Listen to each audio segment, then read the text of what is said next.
네, 오늘 고린도후서 10장에서 13장까지 이제 마지막 고린도후서의 본문의 내용을 읽게 됩니다.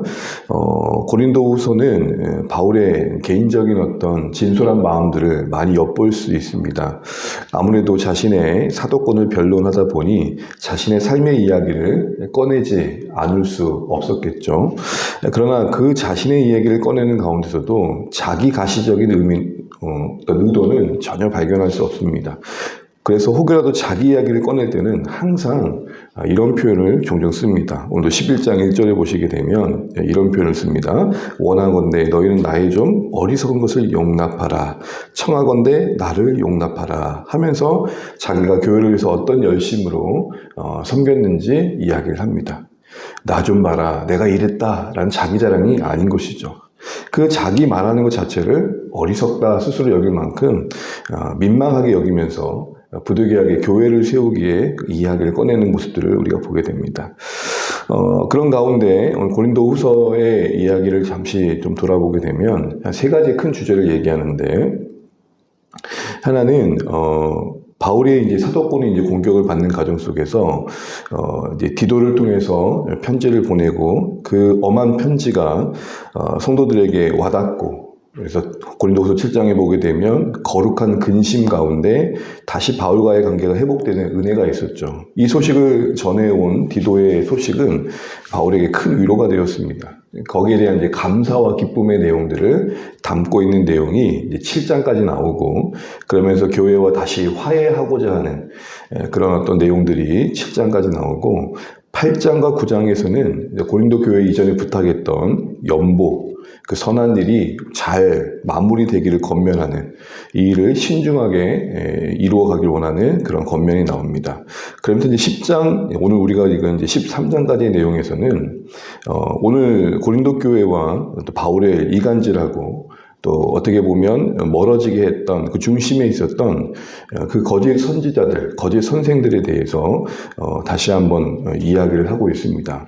이제 다시 자신이 방문을 하게 될 텐데, 그때에도 그들이 변하지 않고 있다면 이제는 내가 다시는 부드럽게 유연하게 대하지는 않을 것이다, 이런 얘기를 하고 있는 것이죠. 이런 분위기 속에서 10장부터 13장 얘기를 간단히 살펴보게 되면 가장 중요한 것은 바울이 지금 자신의 사도직을 그 거짓 선생들을 염두하고 변론하는 원래 목적이 뭐냐는 겁니다. 여러분, 우리가 참 오해를 받거나 억울한 일을 당하면 일단 감정적으로 별로 좋지 않습니다. 이렇게 분이 일어나고 뭔가 자기의 억울함을 호소하다 보면은 그 감정의 호소에 이제 복받치다 보면은 사실 이제 분별도 흐려질 때가 있고, 호소하듯이 변명하듯이 할 수 있겠죠. 그리고 권위자라면 막 엄포하고 뭔가 겁박을 주기도 할 것입니다. 근데 오늘 바울은 이런 이야기를 합니다. 8절 한번 읽어보겠습니다. 8절. 10장 8절입니다. 같이 읽지요. 주께서 주신 권세는 너희를 무너뜨리려고 하신 것이 아니요 세우려고 하신 것이니 내가 이에 대하여 지나치게 자랑하여도 부끄럽지 아니하느니라. 아멘. 무너뜨리려는 것이 아니요 뭐 한다고요? 세우려 합니다. 이 말을 13장 겉면에 마무리하는 집에도 하고 있습니다. 13장 10절 한번 읽어보겠습니다. 13장 10절입니다. 같이 읽죠. 그러므로 내가 떠나 있을 때에 이렇게 쓰는 것은 대면할 때에 주께서 너희를 넘어뜨려 하지 않고 세우려 하여 내게 주신 그 고난을 따라 엄하지 않게 하려 함이라. 지금 바울은 세 번째 방문을 계획하고 있는데, 다시 갔을 때에는 모든 갈등의 요소들이 예전에 보냈던 편지대로 잘 정리되고 어떻게 보면 화해의 만남을 기대하고 있는 겁니다. 대부분의 성도들은 돌아왔지만 아직까지 여전히 그 문제의 중심에 있었던 거짓 선생들은 바울에 대해서 못마땅한 말을 하고 있고 그 권위를 훼손한 말들을 했던 것 같습니다. 그에 대해서 바울은 이렇게 얘기하는 겁니다. 나의 이야기하는 목적은, 내 사도권의 어떤 이야기를 하는 목적은 교회를 세우기 위한 거다, 이렇게 이야기를 하고 있는 것이죠. 자기를 드러내고 주장해서 그들을 무릎 꿇게 하는 그런 마음이 아니라는 것입니다. 사실 바울은 그런 오해를 받기도 했습니다. 그래서 이렇게 이야기합니다. 2절 한번 보실까요? 2절. 2절입니다. 10장 2절 같이 한번 읽죠. 또한 우리를 육신에 따라 행하는 자로 여기는 자들에 대하여 내가 담대히 대하는 것 같이 너희와 함께 있을 때에 나로 하여금 이 담대한 태도로 대하지 않게 하기를 구하노라. 보시게 되면 2절 상반절에 이런 말을 하죠. 육신에 따라 행하는 자로 여기는 자들. 육신에 따라 행하는 자로 여기는 자들. 누구를요? 바울과 그 선교팀을. 그러니까 이 말이 지금 바울이 인용하고 있지만 고린도 교회 성도들과 바울을 이간질했던 자들이 했던 핵심 이슈였습니다. 야, 너희 바울 진짜 사도인 줄 아냐? 저거 편지 쓸 때는 엄중하게 쓰고 너희들 앞에서는 어디 아픈 사람처럼 그렇게 막 하는 그거 코스프레야. 이중적이야. 이렇게 얘기를 했던 거예요. 왜 그러겠어? 그렇게 해가지고 자기 이득을 취하려고 그러는 거야. 바울, 저거 정말 세상적인 사람이야. 이렇게 얘기를 했던 겁니다. 그러니까 바울이 그렇게 말하는 거죠. 우리를 그렇게 말하는 자들, 우리를 그렇게 평가하는 자들, 그렇다고 여기저기 돌아다니면서 이야기하는 자들, 내가 그들에 대해서 강경하게 대하지 않길 원한다. 얘기하는 거예요. 무슨 말이죠? 돌아오면 좋겠다. 나에 대한 오해를 거두고 교회를 세우는 차원에서 바른 판단을 하면 좋겠다. 이런 얘기를 하는 겁니다. 그럼 육신에 따라 행하는 자로 여기는 자들로 바울과 그 선교팀을 몰아가는 그들은 누구인가? 5절을 보시겠습니다. 11장 5절. 11장 5절을 보십시오. 11장 5절 함께 읽습니다. 나는 지극히 크다는 사도들보다 부족한 것이 조금도 없는 줄로 생각하노라. 전반부에 지극히 크다는 사도들. 바로 이들이 그 바울과 고린도 교회를 이간질했던 자들입니다. 지극히 크다고 여기는 자들, 스스로를 지극히 크다고 내세우는 자들이었습니다. 자기 과시하는 자들이었던 것이죠. 이런 자들을 염두하고 바울이 무엇을 얘기하냐면 나는 단 한 번도 내 권위를 가지고 교회를 나에게 복종시키려고 했던 적이 없다. 교회를 자신의 소유로 삼으려고 말한다고 하는 자들에게 그렇게 말하는 겁니다. 내가 복종시키려고 했던 것은 10장 4절, 5절 한번 읽어보겠습니다. 3절에서 5절, 10장 3절에서 5절 함께 보겠습니다.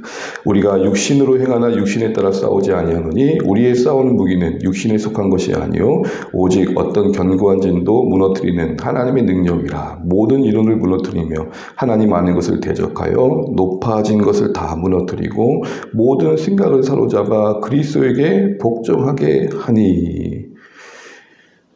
바울은 육신으로 행하는 마치 이중적이며 세상적인, 그래서 권위를 내세우려고 하는 자로 오해받고 있는 그때에 내가 복종시키고 싶어 하는 것은 나에 대해서 복종시키는 것이 아니라 하나님 앞에, 그리스도 앞에 그들의 세상적인 생각들이 굴복하고 복종하기를 바랄 뿐이다.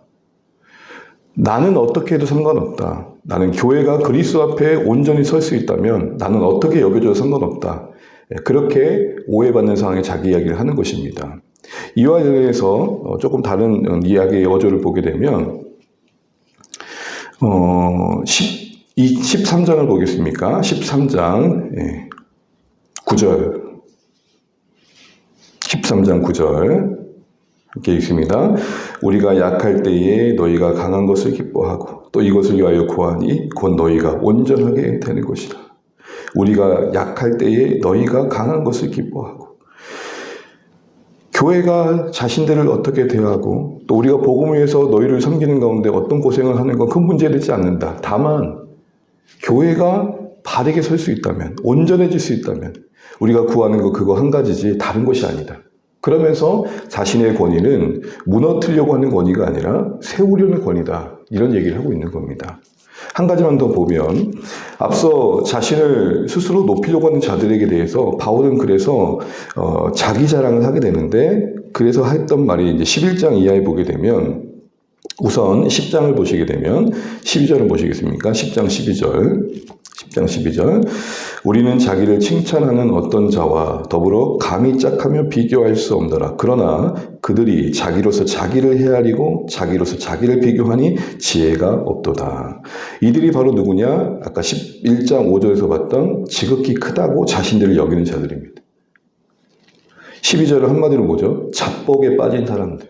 자기 멋에 빠져가지고 자기 운명과 자기의 어떤 외모와 사람들의 추정 속에서 흠뻑 젖어가지고 앞뒤 분별을 못하고 거기에 흠뻑 빠져가지고 자기의 어떤 매력에 빠져있는 스스로를 되게 대단하게 여기는 자들에게 그들과 나를 비교할 건 아니지만 우리는 13절 분수 이상의 자랑을 하지 않기 원한다고 하면서 11장에서부터 자신이 교회를 위해서 어떤 노력과 애씀을 했는지를 쭉 이야기합니다. 그런데 그 자랑의 성격이 스스로 크다고 하는 자들과는 다르게 어떤 걸 자랑하느냐? 약함을 자랑합니다. 우리 한 가지만 보고 말씀을 마무리하겠습니다. 우리 27절부터 29절까지만 30절까지만 읽어보겠습니다. 또 수고하며 애쓰고 여러 번 자지 못하고 줄이며 목마르고 여러 번 굶고 춤고 헐벗었노라. 이 외의 일은 고세하고 아직도 날마다 내 속에 눌리는 일이 있으니 곧 모든 교회를 위하여 염려하는 것이라. 누가 약하면 내가 약하지 아니하며 누가 실족하게 되면 내가 애타지 아니하더냐. 내가 부득불 자랑할진대 내가 약한 것을 자랑하리라. 자기를 스스로 크다 여겼던 자들은 외모를 자랑했습니다. 운병력을 자랑했고 사람들에게 매력을 줄 만한 그 어떤 자기만의 요소를 자랑했습니다. 그런데 바울은 나도 민망하지만 자랑하겠다. 그런데 같은 성격의 자랑을 이야기하는 게 아니라 교회를 위해 얼마나 애썼는지 온갖 고생을 하지만 그럼에도 불구하고 자기 안위를 염려하기보단 언제나 내 마음에 깊은 짓눌림은 몸된 교회가 그리스도의 교회가 바르게 서는 것이었다. 나는 그 어떤 경우도 내 사도권의 권위를 가지고 내 안위를 위하거나 나의 자랑과 내 외모를 갖추는데 단 한 번도 써본 적이 없다. 이렇게 얘기하는 거예요. 여러분, 예수님을 믿으면 자랑이 바뀌는 겁니다. 세상이 추구하는 가치를 자랑하는 게 아니라 하나님 나라에서 가치 있는 걸 자랑하는, 섬김을 자랑하고 하나님 나라를 위해 쓰고하는 그 삶을 자랑하는 것. 누군가를 세우기에 부득이하게 나를 약하게 할 수밖에 없는 상황들을 자랑하는 겁니다. 자랑이 바뀌었다는 건 사랑의 대상이 바뀌었다는 겁니다. 사랑의 대상이 하나님일 때 하나님이 기뻐하시는 삶을 자랑하게 되는 것이죠. 자, 이제 정리합니다. 10절부터 13장까지, 10장부터 13장까지 일관된 논지는 뭐냐? 자신을 외모로 자랑하는 자기들과 똑같은 수준에서 바울을 평가하고 있는 거짓된 사도들, 자기들을 과시하고 자기 멋에 빠져서 교회를 흔들어대고 바울을 이간질해서 바울을 마치 인간적인 사역자처럼 몰아가고 있는 그들에게 애써 변명하는 겁니다. 난 단 한 번도 내게 주어진 권위를 나의 안위를 위해 써본 적이 없다. 굳이 내가 자랑하자면 교회를 위해 온몸을 드린 것이다. 이거조차 말하는 게 민망하다. 왜죠? 은혜로 하는 것이니까. 그러면서 몸된 교회가 간절히 회복되길 원하며 온 마음을 담아 이렇게 축도하고 마칩니다. 13장 13절 읽고 마치겠습니다. 주 예수 그리스도의 은혜와 하나님의 사랑과 성령의 교통하심이 너희 무리와 함께 있을지어다. 아멘. 주의 일 예배 마칠 때, 우리 축도할 때, 여러분 교회 다니는 분들 중에 이 축도를 모르는 분 계십니까? 그런데 많은 분들이 이 축도가 어떤 배경 속에 나온지를 모릅니다. 바울이 이 축도를 할 때는 어떤 경우였습니까? 교회가 위태위태하고 뭔가 교회가 복음의 본질에서 벗어나고 세속적인 가치관에 흔들리고 있고 거짓된 사도들이 교회를 허물고 있는 그 절대절명의 위기 상황 속에 이 얘기를 한 겁니다. 성삼위 하나님, 교회를 붙들어 주십시오. 성부, 성자, 성령 하나님, 교회를 붙들어 주십시오. 적어도 이제 여러분, 이후로 예배 가운데 축도를 마칠 때 폐회를 위한 명분의 단어들이 아니라 어떤 심정으로 교회를 위해 이 기도를 드렸는지를 헤아리시면서 아멘으로 받으시길 바랍니다. 그때나 지금이나 하나님 나라를 허무는 악한 자의 계계와 계책은 변함이 없습니다. 오늘 동일한 선상에 서 있는 우리도 바울이 성부, 성자, 성령 하나님의 은혜, 사랑과 권능을 구하며 교회를 맡겼듯이 오늘 바울이 오직 교회만 회복될 수 있다면 나는 어떻게든 상관없다는 마음으로 편지를 마무리하고 있듯이 우리의 관심과 시선이 이렇게 하나님께서 원하시는 쪽으로 갈 수 있길 바라고 교회를 염려하고 걱정하고 써내려간 이 고린도후서를 마무리하면서 우리는 무엇을 걱정하고 염려하는 자리에 서 있는지 다시 한번 살피시면 좋겠고 우리에게 막대한 고난이 주어진 건 아니지만 나는 무너뜨리는 자인지 세우려 하는 자인지 다시 한번 돌아보면서 하나님 나라의 삶의 한복판에서 우리는 어떻게 살아가야 될지를 고민하게 되고 방향을 잡아가게 되시는 오늘의 말씀 되시기를 바랍니다. 기도하겠습니다.